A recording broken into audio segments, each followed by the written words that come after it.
Welcome to టీవీ6 news. సమాచారం మా కర్తవ్యం. ముందుగా బులెటిన్ లోని హెడ్లైన్స్. తీరం దాటిన నివార్ తుఫాన్, చెన్నైలో దంచి కొడుతున్న వర్షాలు. ఎన్టీఆర్ పీవీ ఘాట్లను సందర్శించిన బండి సంజయ్, ఎంఐఎం సవాల్తో బరిలోకి సంజయ్. టీఆర్ఎస్ లో అవమానం జరిగింది, బీజేపీలో చేరికపై స్వామి గౌడ్ క్లారిటీ. చిరు వ్యాపారస్తులకు ఏపీ సర్కార్ చేయూత, జగన్ హయాంలో అన్ని వర్గాలకు న్యాయం జరిగిందన్న వైసీపీ. ఇక వివరాల్లోకి వెళ్తే, హైదరాబాద్ విశ్వనగరంగా అభివృద్ధి కావాలంటే గ్రేటర్ ఎన్నికల్లో టీఆర్ఎస్ అభ్యర్థులను గెలిపించాలని కోరారు ఎమ్మెల్సీ పోచంపల్లి శ్రీనివాసరెడ్డి. గ్రేటర్ ఎన్నికల ప్రచారంలో టీఆర్ఎస్ అభ్యర్థుల తరపున ఆయన విస్తృత ప్రచారం నిర్వహించారు. ఎన్నికల ప్రచారంలో భాగంగా ఎమ్మెల్సీ పోచంపల్లి శ్రీనివాసరెడ్డి మంగళ్ హాట్, బేగం బజార్ డివిజన్లలో ఛత్రి, గుఫా మందిర్, ఇందిరానగర్ లలో టీఆర్ఎస్ అభ్యర్థి పూజా వ్యాస్, పరమేశ్వరి సింగ్ లతో కలిసి ఇంటింటి ప్రచారం నిర్వహించారు. ఓటర్లను కలిసి టీఆర్ఎస్ చేసిన అభివృద్ధి పనులను వివరించారు ఆయన. హైదరాబాద్ విశ్వనగరంగా డెవలప్ అవ్వాలంటే గ్రేటర్ ఎన్నికల్లో మరోసారి టీఆర్ఎస్ అభ్యర్థులను గెలిపించాలని కోరారు ఎమ్మెల్సీ పోచంపల్లి శ్రీనివాసరెడ్డి.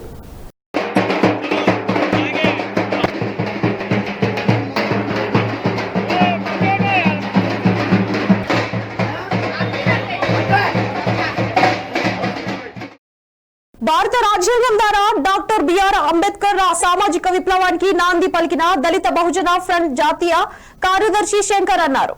71వ జాతీయ రాజ్యాంగ దినోత్సవాన్ని పురస్కరించుకొని డీబీఎఫ్, డీబీఆర్సీ చేపట్టిన భూమి ఉపాధి బడ్జెట్ సాధన ప్రచారోద్యమాన్ని సిద్దిపేట జిల్లా కేంద్రంలోని అంబేద్కర్ విగ్రహానికి పూలమాలలు వేసి ప్రారంభించారు. ఈ సందర్భంగా శంకర్ మాట్లాడుతూ, కుల వ్యవస్థ మూలంగా భారతదేశంలో మనిషిని తోటి మనిషిగా చూడ నిరాకరించిన సమయంలో భారత రాజ్యాంగం ఎన్నో హక్కులను కల్పించిందన్నారు.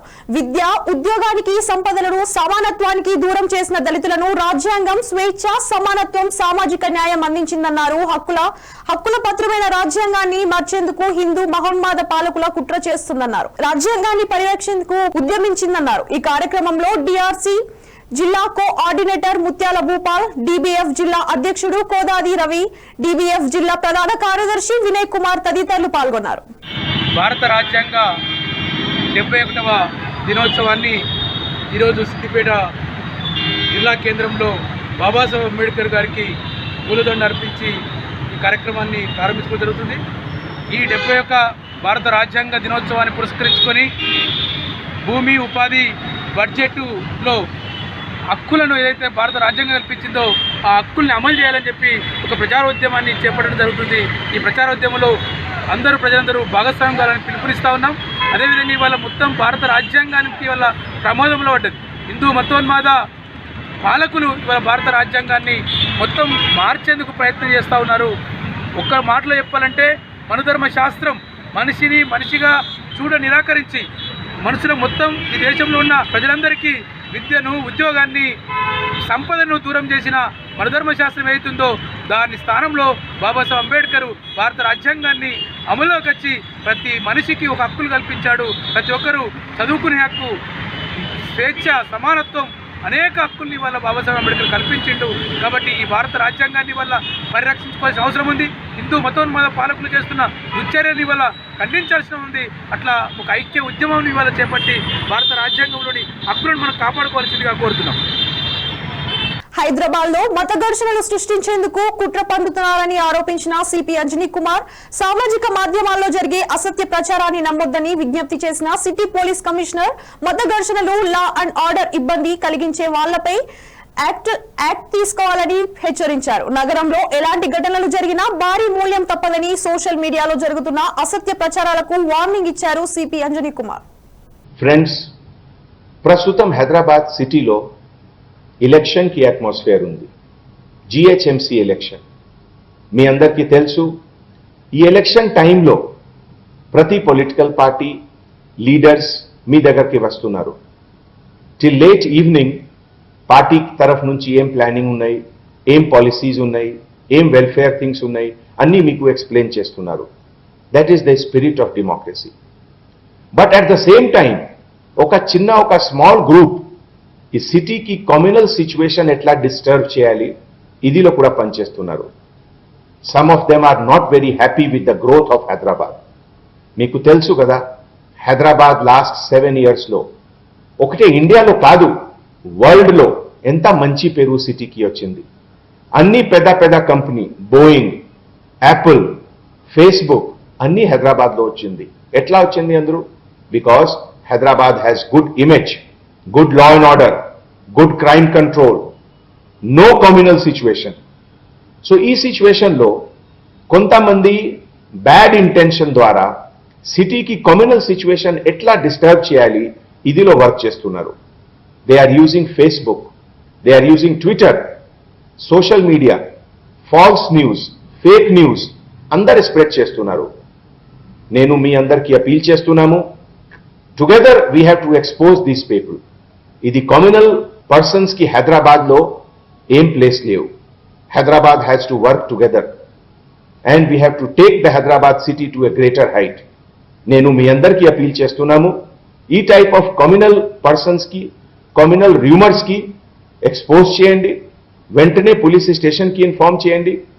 And the law of the land is very strong. The iron hand of the law will take these people to jail. Kindly support the police department in exposing these communal people. Hyderabad के हमारे दोस्तों और बुजुर्गों, आजकल election का माहौल है, GHMC का इलेक्शन चल रहा है. ऐसे माहौल में सभी पॉलिटिकल पार्टीज के लीडर्स देर रात तक आप लोगों से मिल रहे हैं, अपनी प्लानिंग आपको बता रहे हैं. मगर साथ में ही हमें पता चला है कि कुछ ऐसे भी लोग हैं जो हमारी शहर हैदराबाद की तरक्की से जलते हैं. और ऐसे लोग जो हैदराबाद की तरक्की को नहीं देख पा रहे हैं, वो किसी न किसी तरीके से कम्युनल इशू दंगा करने के लिए कुछ न कुछ तरकीब सोच रहे हैं. चाहे वो फेसबुक पर गलत चीज का पब्लिसिटी हो, ट्विटर में कुछ पुरानी चीजों को मॉर्फ करके डालने का बात हो, या फॉल्स न्यूज, प्रोपेगेंडा, इन सब बातों का सहारा लेकर हैदराबाद का जो अमनो चैन है उसको वो लोग बिगाड़ना चाहते हैं. दोस्तों, चुनाव आते हैं, चुनाव जाते हैं, लेकिन शहर हमेशा रहता है. हम अपने शहर को नहीं हारने देंगे और किसी भी हालत में इस तरह के कम्युनल लोगों को हम सफल नहीं होने देंगे. आप और हम मिलकर इन शैतानों को नंगा करके कानून के सामने रखेंगे, जिससे कोर्ट में उनको सजा मिले. मैं आपसे गुजारिश करता हूं कि इस तरह का कुछ भी फॉल्स प्रोपेगेंडा अगर आप देखते हैं, आप विश्वास नहीं कीजिए. आप पहले पुलिस से बात करिए. इस तरह के कम्युनल लोगों के लिए ही पीडी एक्ट बना है, और अगर जरूरत हुआ तो इन शैतानों को पीडी एक्ट के तहत हम चंचलगुड़ा भी भेजेंगे. आपने और हम सब ने मिलकर इस सुंदर शहर को अपने हाथों से संवारा है, सजाया है. आप चाहते हैं कि कुछ शैतानों के हाथ इस शहर का अमन चैन बिगड़े? बिल्कुल नहीं, हम नहीं होने देंगे ऐसा. और मुझे यकीन ही नहीं, आप पर पूरा भरोसा है कि इस तरह के दंगाइयों के फैलाए हुए फेक न्यूज पर आप भरोसा नहीं करेंगे. आप और हम मिलकर हैदराबाद का जो परचम है इसको और ऊपर ले जाना है, जिससे कि यहां इन्वेस्टमेंट बढ़े, रोजगार बढ़े और ज्यादा बड़ी बड़ी कंपनियां आए और वेल्थ जनरेशन हो. हम और आप मिलकर हैदराबाद को बेहतर से बेहतर बनाएंगे, यही हमारी उम्मीद है. టీఆర్ఎస్ కీలక నేత తెలంగాణ శాసన మండలి మాజీ చైర్పర్సన్ స్వామి గౌడ్ బీజేపీలో చేరారు. ఢిల్లీలోని పార్టీ ప్రధాన కార్యాలయంలో బీజేపీ జాతీయ అధ్యక్షుడు జేపీ నడ్డా సమక్షంలో స్వామి గౌడ్ బీజేపీ తీర్థం పుచ్చుకున్నారు. బీజేపీ జాతీయ అధ్యక్షుడు జేపీ నడ్డా బీజేపీ కండువాను స్వామి గౌడ్ కు కప్పి పార్టీలోకి ఆహ్వానించారు. ఈ కార్యక్రమం అనంతరం స్వామి గౌడ్ మీడియాతో మాట్లాడారు. బీజేపీలో చేరడం అంటే తిరిగి తన సొంత ఇంటికి వచ్చినట్లు ఉందని ఆయన పేర్కొన్నారు.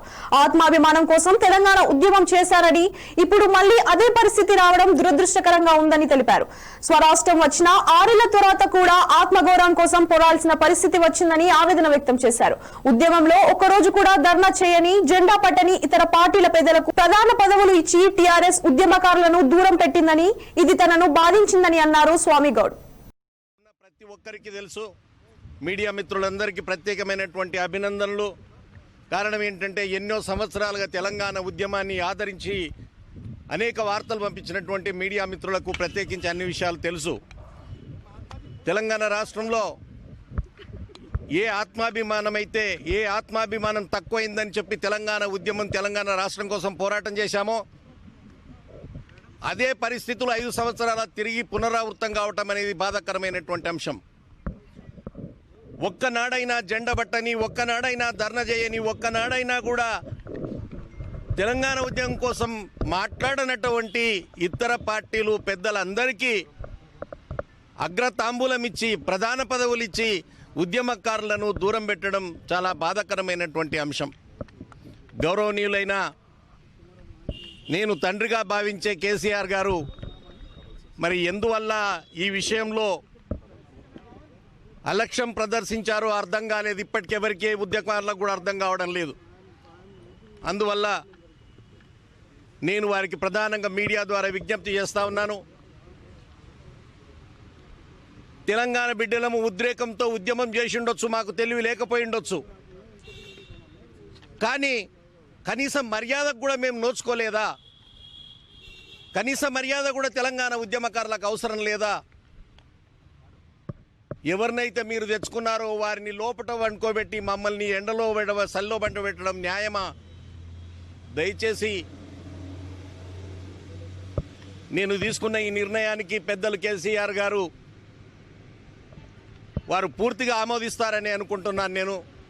అందుకే ఈరోజు గౌరవనీయులైనటువంటి భారతీయ జనతా పార్టీ దేశ అధ్యక్షులు నడ్డాజీ గారు, అదేవిధంగా సంతోష్జీ గారు వారి సమక్షంలో వారు సాదరంగా పార్టీలోకి ఆహ్వానించారు. వారికి ప్రత్యేకమైనటువంటి అభినందన నా మనస్ఫూర్తిగా తెలంగాణ ప్రజల పక్షాన వారికి తెలియజేస్తా ఉన్నాను. నేను భారతీయ జనతా పార్టీలో ఎలాంటి షరతులకు కానీ ఎలాంటి పదవుల కోసం కానీ రాలేదు. ఎవరి గౌరవం వారికి ఉండాలి. ఆ గౌరవం కోసమే, తెలంగాణ ఉద్యమకారుల గౌరవం కోసం మాత్రమే నేను పార్టీలోకి వచ్చాను. ఈ పార్టీలో తెలంగాణ ఉద్యమకారుల గౌరవ మర్యాదలు కాపాడబడతాయని ఆశిస్తూ ఈ పార్టీలోకి రావడం జరిగింది. నేను ఆ పార్టీ అధ్యక్షుని కూడా హామీ ఇచ్చాను. ఎలాంటి పదవులకు నేను ఆశించి దీంట్లోకి రాలేదు. నా వల్ల భారతీయ జనతా పార్టీకి, తెలంగాణ రాష్ట్రానికి మేలు జరిగితే, ఉద్యమకారులకు మేలు జరిగితే, అనేక మంది ఉద్యమకారులు ఉన్నారు, వారందరికీ కూడా మంచి జరగాలని ఆ భగవంతుని కోరుతూ నేను భారతీయ జనతా పార్టీలోకి రావటం జరిగింది. మిత్రులారా, నేను 2 సంవత్సరాల నుంచి కనీసం ఒక 100 సార్లు అపాయింట్మెంట్ అడిగి ఉంటాను. మరి మా సమాచారం వారి వద్దకు చేరిందో లేదో నాకు తెలియదు. మధ్యలో ఉన్నటువంటి మా మిత్రులు కొంతమంది ఉంటారు సార్ దగ్గర. ప్రతిరోజు రేపు కలుద్దామనడమే కానీ ఆ రేపు 2 సంవత్సరాల్లో రేపు అనేది రాలేదు. అందువల్ల ఇక నేను నిన్నగాక మొన్న వారం రోజుల కిందట కూడా నేను వారిని అపాయింట్మెంట్ అడిగాను. మరి అపాయింట్మెంట్ వారికి సమయం చిక్కలేదో, ఎలక్షన్ల బిజీలో నాకు వారు ఇవ్వలేదు. అందువల్ల కలవలేకపోయాను. ఆత్మాభిమానం అనేది ముఖ్యం. ఏ ఆత్మాభిమానం అయితే మనిషికి కరువైతుందో తప్పకుండా అది ఎలాంటి ఉన్నతమైన పదవి కానీ ఏ పదవి కానీ వదులుకొని బయటికి వెళ్ళిపోతాడు. అట్లాగే నేను నా ఆత్మగౌరవం, తెలంగాణ ఉద్యమకారుల ఆత్మ గౌరవానికి ఇబ్బందికరంగా ఉందని బయటకు వచ్చాను.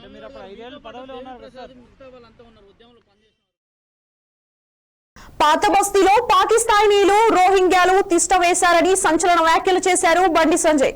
కామెంట్స్ పై ఎంఐఎం అధినేత అదునుద్దీన్ ఓవైసీ ఎదుట దాడికి దిగారు. పాకిస్తానీయులు రోహింగ్యాలు భారత్ లోని ప్రవేశించకుండా అడ్డుకోవాల్సిన బాధ్యత కేంద్ర హోం మంత్రిత్వ శాఖపై ఉందని, సంక్షాప్తు కేంద్ర కేబినెట్ లో ఆ శాఖకే ప్రాతినిధ్యాన్ని వహిస్తోన్న కిషన్ రెడ్డి ఏం చేస్తున్నారని ఓవైసీ ప్రశ్నించారు.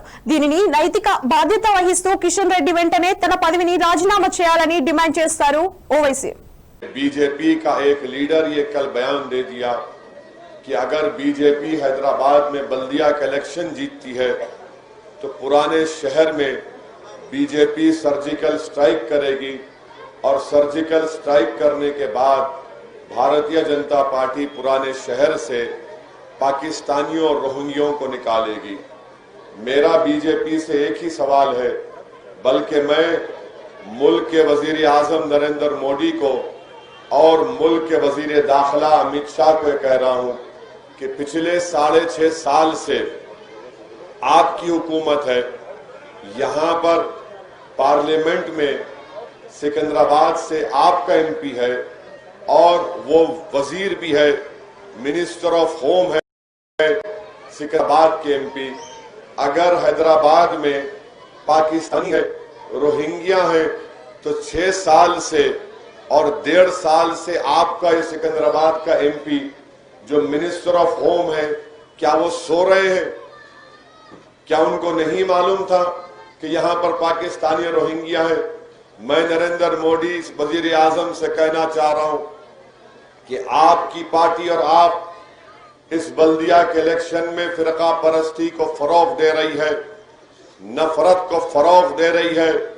और अगर आपकी पार्टी ये कह रही है कि पुराने शहर में पाकिस्तानी है, तो मैं वजीर आजम से इस बात का मुतालबा करता हूं कि सिकंदराबाद का एमपी जो आपके कैबिनेट का मिनिस्टर है, वो एक नाकाम मिनिस्टर साबित हुआ, उसका एक फेलियर है, उसको फौरन कैबिनेट से बरतरफ करना चाहिए, उसको रिजाइन करना चाहिए कि उन्होंने हैदराबाद में पाकिस्तानी और रोहिंग्याओं को रहने की कैसे इजाजत दी। आप बताइए कि इलेक्शन आता है तो इनको पाकिस्तान याद आ जाता, इलेक्शन आ जाता रोहिंग्या याद आ जाता, इलेक्शन आ जाता तो मजलिस मुल्क के मफाद में नहीं है, इलेक्शन आ जाता तो रैबिड इस्लामिज्म की बात करते हैं। बीजेपी के लोगों को ये बताना पड़ेगा कि इतने बड़े बड़े जो 2-3 मिनिस्टर अब तक आ चुके हैं इलेक्शन में, जब हैदराबाद में बारिश आई थी, 100 साल के बाद सैलाब, इतनी बारिश आई कि कई इलाकों में पानी की वजह से घर पानी में दाखिल हो गया। क्या वजीर आजम नरेंद्र मोदी आपको इतनी तौफीक नहीं हुई कि आप अपने मरकजी वजीर को भिजाते? आज इलेक्शन है तो एक नहीं, 2 नहीं, 3 मिनिस्टर आ रहे। और कल परसों 2008 నవంబర్ 26 భారతదేశ చరిత్రలో ఓ విషాదం నమోదై విషాదం కూడా వెక్కి వెక్కి ఏడ్చిన రోజు. ఆ విషాదాన్ని మరిచేందుకు ఎంత ప్రయత్నించినా నవంబర్ 26 అనగానే భారతీయులు ఎడకోతకు గురై అవుతూనే ఉంటారు. గుప్పెడు మంది ముష్కరుల దాడిని వాణిజ్య నగరం ముంబై చిగురుటాకులా వణికిపోయింది. నాటి నరమేధానికి ఏళ్ల నిండున్న ఆ విషాదం ఇప్పటికే భారతీయులను వేధిస్తూ వెంటాడుతూనే ఉంది. యావత్ దేశం మీద నెత్తిటి గాయం చేసిన నవంబర్ 26 దాడులపై TV6 స్పెషల్ స్టోరీ. ఒక్కసారిగా భారతదేశం మొత్తం చిగురుటాకులా వణికిపోయింది. భారత సమాజం ఉలిక్కి పడింది. ప్రపంచ దేశాలు ముత్కంఠతో ఖండించాయి. అదే ముంబై ఉగ్రదాడి. దేశ ఆర్థిక రాజధానిపై జరిగిన ఉగ్రదాడికి నేటికి 12 ఏళ్లు పూర్తి చేసుకుని నవంబర్ 11వ తేదీన జరిగిన దాడిలో పాల్గొన్న 11 మంది ఉగ్రవాదులు తమ గడ్డపై చెందిన వారే అని ఇప్పటికీ పాకిస్తాన్ చెందిన ఫెడరల్ ఇన్వెస్టిగేషన్ ఏజెన్సీ ప్రకటించింది. కానీ 26న ముంబైలో జరిగిన మరణ హోమం 166 మంది ప్రాణాలు కోల్పోయారు. దేశ ఆర్థిక రాజధాని తూటాలు వర్షంతో చిన్నాభిన్నం చేసిన ఉగ్ర విధ్వంసం ఇంకా దేశాల ప్రజలను కన్నీటిని సజీవ సాక్ష్యంగా నిలుస్తోంది. సరిగ్గా 12 ఏళ్ల క్రితం ముంబైపై ఆధునిక ఆయుధాలతో విరుచుకుపడిన 12 మంది లష్కరే ఉగ్రమూకల బారిన పడి 166 మంది ప్రాణాలు కోల్పోతే 300 మందికి పైగా గాయపడ్డారు. అసలేం జరిగిందంటే, ముంబైలోని Chhatrapati Shivaji terminal railway station లో తొలి బుల్లెట్ ను పేల్చాడు అజ్మత్ కసబ్. ఆ తర్వాత కాసేపటికి నారిమాన్ హౌస్ లో మరో బృందం కాల్పులకు తెగబడింది. ఇక్కడి ఇజ్రాయెల్లో నివాస సదుపాయాలమైన జాయిష్ చౌదాన్ ను ఉగ్రవాదులు తమ అదుపులోకి తీసుకున్నారు. తర్వాత విదేశీ పర్యాటకులు స్థానికులతో కిటకిటలాడే విలాసవంతమైన లాఫర్డ్ కేఫ్ లోకి 4 ఉగ్రవాదులు చొరబడి చెలరేగిపోయారు. 15 నిమిషాల పాటు అక్కడ తూటాలతో విధ్వంసం సృష్టించి సమీపంలోని తాజ్ హోటల్లోని చొరబడ్డారు. చివరగా ఒబెరాయ్ ట్రైన్ లోకి 2 ఉగ్రవాదులు ప్రవేశించి మారణ హోమం ప్రారంభించారు. ఇలా అత్యంత పారవీశకంగా దారుణానికి ఒడిగట్టారు ఉగ్రమూకలు. ఈ ఉగ్రవాదిలో 166 మంది అమాయకులు మృతి చెందగా 300 మంది గాయాలతో నెత్తుటి ముద్దగా మారారు. ఇక ముంబైలో ఉగ్రదాడికి పాల్పడ్డ కసబ్ కు లష్కరే తోయిబా కరాచీలో ప్రత్యేక శిక్షణలు ఇచ్చినట్లు తేలింది. ఇక కసబ్ కు శిక్షణ విధించేందుకు జావేద్ ముఖ్యమైన సాక్ష్యంగా మారారు. జడ్జిలకు పోలీస్ వాహనంలో జరిగిన సంఘటనను జావేద్ పూసగుచ్చినట్లు వివరించారు. 2010 మేలో కసబ్ కు మరణశిక్ష విధించారు. ఆ తర్వాత మరో 2 ఏళ్లకు పూణేలోని ఎరవాడ జైల్లో దానిని అమలు చేశారు. జావేద్ చూపిన ధైర్య సాహసాలకు, అతని శౌర్య సాహసాలకు ఇచ్చే పురస్కారం లభించింది. ఆయన పెద్ద కూతురి ప్రభుత్వ ఉద్యోగం లభించింది. ఇక నవంబర్ 26 ముంబై ఉగ్రవ దాడులకు 12 ఏళ్లు పూర్తయిన సందర్భంగా ఆ దాడిలో అమరులైన భద్రతా సిబ్బందికి నివాళులర్పించే కార్యక్రమాన్ని నగర పోలీసులు నిర్వహించారు. కరోనా మహమ్మారిని దృష్టిలో ఉంచుకొని పరిమిత సంఖ్యలో ప్రజలను మాత్రమే అనుమతించినట్లు పోలీసులు తెలిపారు. ఈ కార్యక్రమంలో దక్షిణ ముంబైలోని పోలీస్ ప్రధాన కార్యాలయంలో కొత్తగా నిర్వహించిన స్మారక చిహ్నం జరిగిందని పేర్కొన్నారు. ఈ కార్యక్రమంలో అమరులైన పోలీసులు కుటుంబ సభ్యులు, భద్రతా సిబ్బంది హాజరవుతారని అధికారులు తెలిపారు. చిరు వ్యాపారాలను కష్టాలకు సీఎం జగన్ చూసి చలించి వారికి అండగా ఉండేందుకు జగనన్న తోడు పథకాన్ని ప్రవేశపెట్టారని ఎమ్మెల్యే చిర్ల జగ్గిరెడ్డి అన్నారు. కృష్ణా జిల్లా కొత్తపేట నియోజకవర్గం రావులపల్లిలో జగనన్న తోట పథకం ప్రారంభించారు. ఎమ్మెల్యే చిర్ల జగ్గారెడ్డి ముందుగా ఆయన వైఎస్ఆర్ విగ్రహానికి పూలమాలలు వేసి నివాళులర్పించారు. అనంతరం మంత్రి వేణుగోపాల కృష్ణ చిరు వ్యాపారస్తులకు గుర్తింపు కార్డులను అందజేశారు. జగన్ హయాంలో అన్ని వర్గాలకు న్యాయం జరుగుతుందని అన్నారు ఎమ్మెల్యే. ఈ రావులపాలెం గ్రామంలో పెన్షన్ల నిమిత్తం మీ అత్తలకి మామలకి 2250 రూపాయలు చొప్పున వాలంటీర్లు పెట్టి మీ ఇంటికి పంపించేటువంటి కార్యక్రమం చేస్తూ ఉన్నాం. అలాగే మరి ఏదైతే ఇందాక మనం మాట్లాడుకున్నటువంటి ఈ అమ్మఒడి రైతు భరోసా అమ్మఒడి రావులపాలెంలో ఈ రైతు భరోసా కార్యక్రమానికి ఎక్కువటువంటి రైతులకి సుమారు 960 మందికి మరి 13,500 చొప్పున 1,29,60,000 రూపాయలు మరి రావులపాలెంలో ఉన్నటువంటి రైతులకి 13,500 రూపాయలు సాయం చేసే కార్యక్రమం చేశాం.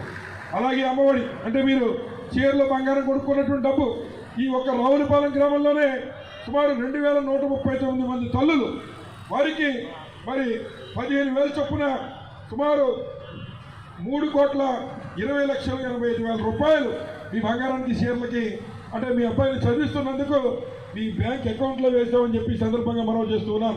అలాగే వసతి దీవెన ఎవరైతే మీ పిల్లలు చదువుకుంటున్నారో వారికి 1,57,03,000 రూపాయలు రావులపాలెంలో సుమారు 534 మంది విద్యార్థులకు సాయం చేసే కార్యక్రమం చేశాం.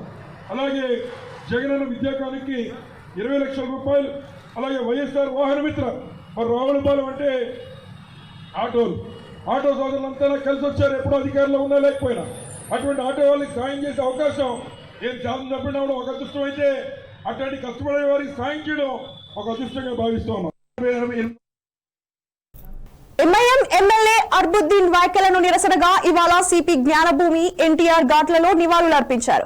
బీజేపీ తెలంగాణ అధ్యక్షుడు బండి సంజయ్ తెలుగు జాతి ఆత్మ గౌరవానికి ప్రతీకలు పివి నరసింహారావు ఎన్టీఆర్ అని తెలిపిన బండి సంజయ్ ప్రపంచ వ్యాప్తంగా అందరినీ మన్ననలు పొందిన నేతలు వారు అని అన్నారు. పార్టీలకు అతీతంగా వారిని ఆదరిస్తానని, కానీ ఎంఐఎం తీరు మాత్రం దురదృష్టకరమన్నారు. పివి ఎన్టీఆర్లు బీజేపీకి చెందిన వారు కాదని గుర్తు చేశారు బండి సంజయ్. అయితే ఆ ఇద్దరు నేతలపై ఎంఐఎం ఎమ్మెల్యే చేసిన వ్యాఖ్యలపై ఓటు బ్యాంకు కోసం అధికార పార్టీ కోసం కనీసం స్పందించడం లేదని ఆరోపించారు. ఎన్టీఆర్ పివి ఘాట్లను బీజేపీ రక్షణగా ఉందని ప్రకటించారు. ఎంఐఎం పార్టీ దేశ ద్రోహ పార్టీగా ముస్లింలే భావిస్తున్నారని అన్నారు బండి సంజయ్. వాటి పార్టీ చూడండి ప్రయత్నం చేస్తూ ఉన్నారు. ఈ పరిస్థితుల్లో పివి గారి ఘాటు కూల్చేస్తామని ఎన్టీఆర్ గారి ఘాటు కూల్చేస్తామని చెప్పి ఎంఐఎం పార్టీ నేతలు వ్యాఖ్యానించడం నిజంగా సిగ్గుచేటు. ఎంఐఎం పార్టీ వ్యవహారాలు ముందు తెలుసు మనకు. ఎన్టీ రామారావు గారు కాషాయ వస్త్రాలు వేసుకొని రాష్ట్రాన్ని పాలించే ప్రయత్నం చేసిన వాటి దాన్ని వ్యతిరేకిస్తుంటున్నారు. పివి నరసింహారావు గారు అయోధ్య విషయంలో ఒక స్ఫూర్తిదాయకమైన పాత్ర పోషించింది కాబట్టి వారి ఘాట్ను కూల్చని చెప్పి ఎంఐఎం పార్టీ చెప్పింది కావచ్చు. రాష్ట్ర ముఖ్యమంత్రి ఏం చేయాలి? మేము జయంతి ఉత్సవాలు జరుపుతున్నాం. రాష్ట్ర ముఖ్యమంత్రి వాళ్ళ పివి గారి జయంతి ఉత్సవాలు ఎంత బ్రహ్మాండంగా జరుపుతున్నారో తెలంగాణ ప్రజలు, తెలుగు జాతి ప్రజలు ఒక్కసారి ఆలోచించుకోవాలి. జయంతి ఉత్సవాలు జరపడం ముఖ్యం కాదు. ఒక దుర్మార్గ పార్టీ, ఒక దేశద్రోహ పార్టీ, మీరు చెట్ట పట్టాలేసుకొని తిరిగే పార్టీ, అర్ధరాత్రి అపాయింట్మెంట్ ఆ నాయకులకు అపాయింట్మెంట్ చేయించేటువంటి పరిస్థితి. అటువంటి దుర్మార్గులు, మూర్ఖులు, దుష్టులు, దేశద్రోహులు, సంఘ విద్రోహ శక్తులు ఇలా పివి గారికి ఘాటు కూల్చేస్తాం, ఎన్టీఆర్ గారికి ఘాటు కూల్చేస్తామంటే ఎందుకు స్పందించారు రాష్ట్ర ముఖ్యమంత్రి? ఎందుకు కేసులు పెట్టమని చెప్పి డిమాండ్ చేస్తున్నాడు? ఇలా చిత్తశుద్ధి, ఇలా పివి గారి మీద ఉన్నట్టు చిత్తశుద్ధి ఏందో, ఎన్టీఆర్ గారి మీద చిత్తశుద్ధి ఏందో టీఆర్ఎస్ పార్టీ కానీ ముఖ్యమంత్రి కానీ తెలుగు జాతి ప్రజలు గుర్తిస్తూ ఉన్నారు. కేవలం రాజకీయ లబ్ధి కోసమే ఆయనకు ఎప్పుడు అవసరం ఉన్నప్పుడు వ్యక్తులను పొగుడతాడు, అవసరం లేనప్పుడు ఆ వ్యక్తులను అవమానపరిచిన నీచ సంస్కృతి రాష్ట్ర ముఖ్యమంత్రి. వాళ్ళు మీరే సిద్ధ జయంతి ఉత్సవాలు జరుపుతున్నారు, జయంతి ఉత్సవాలు జరుపుతూ ఉన్నారు. ఆ ఘాట్ను కూల్చేస్తా అంటే ఎందుకు స్పందించాలి రాష్ట్ర ముఖ్యమంత్రి? స్పందించకపోవడానికి కారణం ఏంటి? అంటే పివి నరసింహారావు ఘాటు, ఎన్టీఆర్ గారి ఘాటు కూల్చేసే వ్యక్తుల మీద మీరు ఖండిస్తే కూడా ఒక వర్గం ఓట్లు పోతాయా? దీన్ని కూడా ఓటు బ్యాంక్ రాజకీయాలకు ఇప్పుడు పెడతారా? ఇలా మేము స్పందించాం. భారతీయ జనతా పార్టీ స్పందించింది. పివి నరసింహారావు భారతీయ జనతా పార్టీ నాయకుడు కాదు, ఎన్టీ రామారావు గారు భారతీయ జనతా పార్టీ నాయకుడు కాదు వారు. కానీ దేశం కోసం, సమాజం కోసం పనిచేసిన వ్యక్తులుగా, ఒక స్ఫూర్తిదాయకమైన జీవితాన్ని గడిపిన వ్యక్తులుగా, రాబోయే తలకు ఒక స్ఫూర్తిని అందించే వ్యక్తులుగా గౌరవించే సంస్కారం తీసుకొని ప్రజా గాయకుడు గద్దర్ ను కాంగ్రెస్ ఎంపీ రేవంత్ రెడ్డి కలిశారు. మర్యాద పూర్వకంగానే గద్దర్ ను కలిసినట్లు రేవంత్ తెలిపారు. గ్రేటర్ ఎన్నికల నేపథ్యంలో రేవంత్ రెడ్డి గద్దర్ తో భేటీ కావడం ప్రాధాన్యత సంతరించుకుంది. ఈ భేటీ అనంతరం గద్దర్ మీడియాతో మాట్లాడారు. భగత్ సింగ్ గురించి చెప్తూ ప్రశ్నించే గొంతుకలను అవకాశం ఇవ్వాలని కోరారు గద్దర్. భగత్ సింగ్ ఆయన ఉరికంబానికి ఎక్కే ముందు ఇచ్చిన స్టేట్మెంట్ ఇది. మన యువకులు కూడా గ్రామాల్లోకి వెళ్ళిపోవాలి, వెళ్ళి వాస్తవంగా భారతీయ విప్లవం అంటే ఏమిటో అర్థమయ్యేలా చెప్పాలి. ప్రజలకి రానున్న విప్లవం అంటే కేవలం అధికారుల మార్పిడే కాదు, ఒక సరికొత్త వ్యవస్థ ఉనికిలోకి రావడం, అది ఒక కొత్త రాజ్య పాలన అని వారికి నచ్చజెప్పాలి. అది ఒక దినంలోనో ఒక ఏడాదిలోనో ముగిసే పని కాదు. దశాబ్దం పాటు మాత్ర బలిదానాలతో మాత్రమే ప్రజలు ఈ మహాకార్యాన్ని పూర్తి చేయగలుగుతారు. విప్లవం యువకులే ఈ పనిని సాధించగలుగుతారు. విప్లవకారుడు అంటే ఒక బాంబో, ఒక పిస్తోలో చేత పుచ్చుకున్నవాడని మా అభిప్రాయం కాదు. కాబట్టి మనోడు అన్నాడు కదా, జీవం ఏది గొంతు ప్రశ్నించే గొంతుకు జీవం పోయాలన్నాడు కదా గిరి. అమిత్ షా డైరెక్టర్ లోనూ బీజేపీ ఎంఐఎం కుట్రలు పన్నుతున్నారని ఎంపీ రేవంత్ రెడ్డి సంచలన ఆరోపణలు చేశారు. ప్రతిరోజు రాత్రి బండి సంజయ్, అరవింద్, అస్దే అక్బర్ల మధ్య ఫోన్ కాన్ఫరెన్స్ నడుస్తోందని, వీటికి సందనకర్తగా వ్యవహరిస్తున్నారని సంచలన ఆరోపణలు చేశారు రేవంత్. రాత్రిపూట అంతా కలిసి స్క్రిప్ట్ తయారు చేసుకుని ఉదయం సరుబి నాటకాన్ని తెరలేపుతున్నారని రేవంత్ రెడ్డి మండిపడ్డారు. ఈ రాష్ట్రంలో మత ప్రాతిపదికన విభజించి ఎన్నికలలో ఓట్లు కొల్లగొట్టడం ద్వారా సీట్లు సంపాదించుకోవాలని ఒక విష సంస్కృతిని భారతీయ జనతా పార్టీ ఎంఐఎం కలిసి నాటకాలు ఆడుతున్నారు. వాస్తవంగా అర్ధరాత్రి పూట అమిత్ షా గారు టెలికాన్ఫరెన్స్ తీసుకుంటున్నాడు. బీజేపీ నుంచి బండి సంజయ్, అరవింద్ని, ఎంఐఎం నుంచి అసదుద్దీన్ ఓవైసీ, అక్బరుద్దీన్ ఓవైసీ, ఈ నలుగురిని సమన్వయం చేసి అమిత్ షా గారు ఇక్కడ మత విద్వేషాలను పెంచి పోషించడానికి వీరేం మాట్లాడాలి, దీనికి కౌంటర్ బీజేపీ వాళ్ళు ఏం మాట్లాడాలని చెప్పి వ్యూహాత్మకంగా అమిత్ షా సమన్వయం చేసుకుంటూ ఈ వ్యవహారాలను చేస్తున్నాడు. ఇన్ని సంవత్సరాలు లేని పివి నరసింహారావు ఘాట్ అండ్ ఎన్టీఆర్ ఘాట్ని కూలగొట్టాలన్న ఆలోచన ఎంఐఎంకి ఎందుకు వచ్చింది? వాటిని కూలగొడితే ఊరుకునేది లేదు, దార్సలాంను కూలగొడతామని చెప్పి బండి సంజయ్ మాట్లాడుతున్నాడు. అసలు భారతీయ జనతా పార్టీకి బండి సంజయ్కి ఈ పివి ఘాట్తో, ఎన్టీఆర్ ఘాట్తో ఏం సంబంధం? కొత్తగా మతం పుచ్చుకున్నాడు, పంగనామాలు పెద్దవి పెట్టుకున్నాడు అన్నట్టుగా ఓట్లు కావాల్సి వచ్చేవరకు మీకు పివి ఎన్టీఆర్ గుర్తొచ్చిందా? తెలుగు ప్రజల యొక్క ఆత్మగౌరవం గుర్తొచ్చిందా? గత 5 సంవత్సరాలలో బండారు దత్తాత్రేయను మీరు ఉన్న మంత్రి తొలగించి ఒక్క తెలుగు వెంకయ్యనాయుడు నుంటే తీసి అటుగొట్టిండ్రు, దత్తాత్రేయను మంత్రి పదవి తొలగించిండ్రు. అసలు తెలుగు రాష్ట్రాలలో ఏమీ లేకుండా సర్వం సున్నా చేసి అమరావతి నగరాన్ని నిర్మిస్తామని మాటిచ్చి మట్టిలో కలిపినరు. పోలవరంకు డబ్బులు ఇవ్వడం లేదు, ప్రాణహిత చెవెళ్లకు జాతీయ హోదా ఇవ్వడం లేదు. ఇప్పుడు పివి ఘాటు, ఎన్టీఆర్ ఘాటు మేమే కాపాడుతామని చెప్పి మొనగాళ్ళలాక వీళ్ళు బయలుదేరిండ్రు. పివి నరసింహారావు గారి ఘాటు దగ్గరకు వస్తే చూసుకోవడానికి కాంగ్రెస్ పార్టీ ఉంది, ఎన్టీఆర్ ఘాట్ దగ్గరికి వెళ్తే చూసుకోవడానికి చంద్రబాబు నాయుడు, టీడీపీ, లేకపోతే ఎల్రమణ గారు, వాళ్ళందరూ ఉన్నారు. సో మిగతా రాజకీయ పార్టీల దగ్గర గౌరవంతో కూడుకున్న నాయకత్వాన్ని కూడా హైజాక్ చేయాలని చెప్పి ఈరోజు బీజేపీ వాళ్ళు ప్రయత్నం చేస్తున్నారు. నేను సూటిగా బండి సంజయ్ని ఒక్క మాట అడగదలుచుకున్నా. నిజంగానే పివి గారి మీద, ఎన్టీఆర్ మీద మీకు ఏ మాత్రం నమ్మకము, విశ్వాసం, గౌరవం ఉంటే 3 రోజులలో 28 తారీఖు నాడు నాకు తెలిసి అమిత్ షా గారు ఇక్కడికి వస్తున్నారు. వారిని మీరే ఎంబడుండి తీసుకెళ్ళి పివి ఘాట్లో అక్కడ దండం పెట్టి, ఆ నుంచి ఎన్టీఆర్ ఘాట్కి వచ్చి దండం పెట్టుకొని, వీళ్ళిద్దరికి భారతరత్న మీ దగ్గర పెండింగ్ ఉంది కేంద్రంలో, ఎన్టీఆర్కు పివి గారికి ఇద్దరికి భారత రత్నాలు ప్రకటించిన తర్వాతనే మీరు ఓట్లు అడగాలి. నిజంగానే తెలుగు ప్రజల యొక్క ఆత్మగౌరవాన్ని ఢిల్లీకి ఎగిసే విధంగా ప్రపంచంలో ఉండే తెలుగు వాళ్ళను ఏకీకృతం చేసి ముందుకు నడిపించిన ఎన్టీఆర్ అదేవిధంగా ప్రపంచానికే ఒక దిశ ఆర్థిక సరళీకృత విధానాల వల్ల ఈ దేశాన్ని అత్యున్నతమైన స్థానానికి ప్రపంచ దేశాలతో పోటీ పడే విధంగా ఆర్థిక వ్యవస్థను బలోపేతం చేసిన పివి గారికి వారికి స్పష్టంగా అర్హత, హక్కు, అధికారం ఉంది భారతరత్నకు. కాబట్టి నిజంగా మీకు వీళ్ళిద్దరి పట్ల మీరు అంటున్నంత గౌరవమే ఉంటే తక్షణమే అమిత్ షా గారు ఈ 2 ఘాట్లను సందర్శించుకొని అక్కడికక్కడే భారతరత్న ఇస్తున్నాం. రేపు రాబోయే పార్లమెంటు సమావేశాల సందర్భంగా పార్లమెంటులో చర్చ పెట్టి ఈ ఇద్దరు మహానాయకులకు మేము భారతరత్న ఇస్తున్నామని మీరు ప్రకటించండి. అంతేగాని ఇలాంటి వ్యవహారాలు ఒకరోజు ఒక రకమైన సర్జికల్ స్ట్రైక్ అని ఇంకో రోజు ఇంకొక రకమైంది ఇట్లాంటి మత విద్వేషాలను రెచ్చగొట్టి ప్రశాంతంగా జీవిస్తున్న నగరము ప్రపంచానికే ఆదర్శంగా ఉండి విశ్వ నగరానికి మేము కాంగ్రెస్ పార్టీ కష్టపడి అంతర్జాతీయ airport, outer ring road, IT కంపెనీలు, PV Narasimha Rao flyover, metro, pharma city వీటన్నిటిని తీసుకొచ్చి ప్రపంచంలో పెట్టుబడులకు ఒక కేంద్రంగా హైదరాబాదును మేము తయారు చేస్తే ఈరోజు దానికున్న బ్రాండ్ ఇమేజ్ను దెబ్బతీయడానికి మత విద్వేషాలను రెచ్చగొట్టి ఎట్లయితే మోడీ గారి, అమిత్ షా గారి నమూనా అహ్మదాబాద్ మత కల్లోలాలు ఉన్నాయో అలాంటి మత కల్లోలాలను ఇక్కడ సృష్టించి మీరు రాజకీయ లబ్ధి పొందాలని చూస్తున్నారు. అయితే అక్కడ ఒక భారతీయ జనతా పార్టీ చేసింది. కానీ హైదరాబాదులో బీజేపీ పన్నుతున్న కుట్ర ఏదైతే ఉందో మత చిచ్చు పెట్టాలనుకుంటున్నారో దానికి ప్రత్యక్షంగా ఎంఐఎం సహకరిస్తుంది.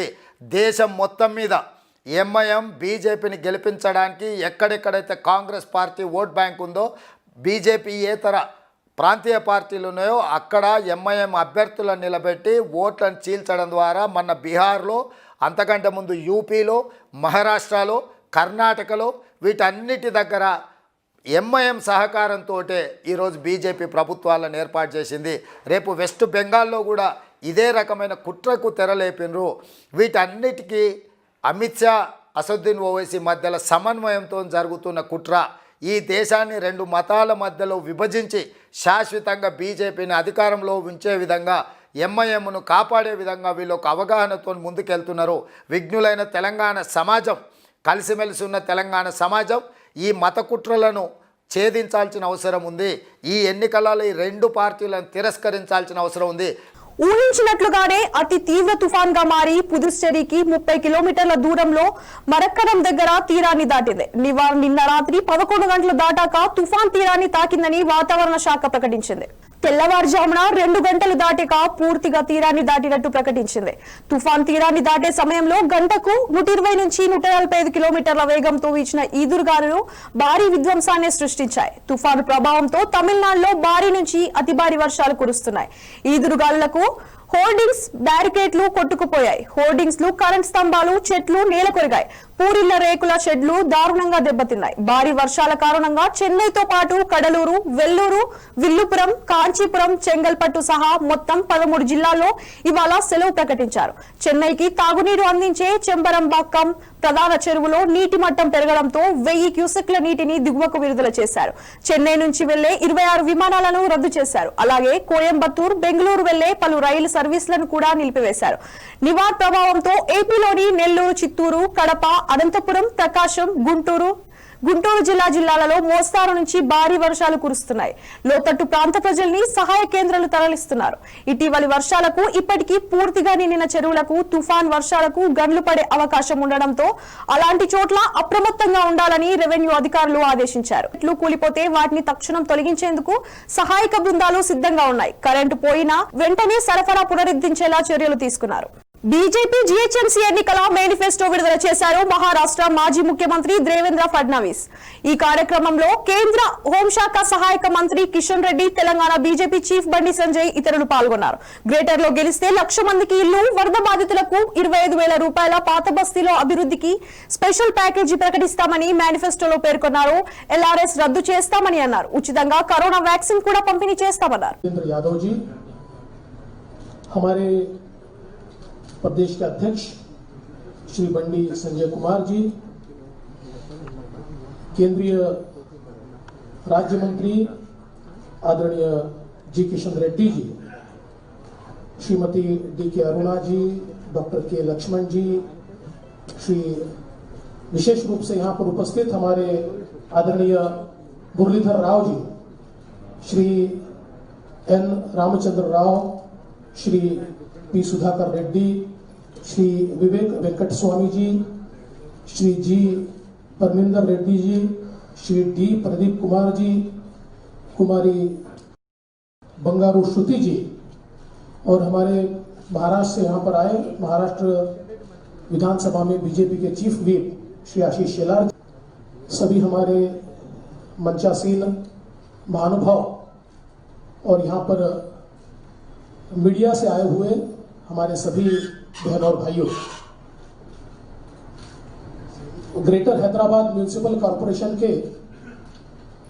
चुनाव के मैनिफेस्टो के रिलीज से पहले आज संविधान दिवस है, कॉन्स्टिट्यूशन डे है, और हमारे संविधान का जो प्रियम्बल है,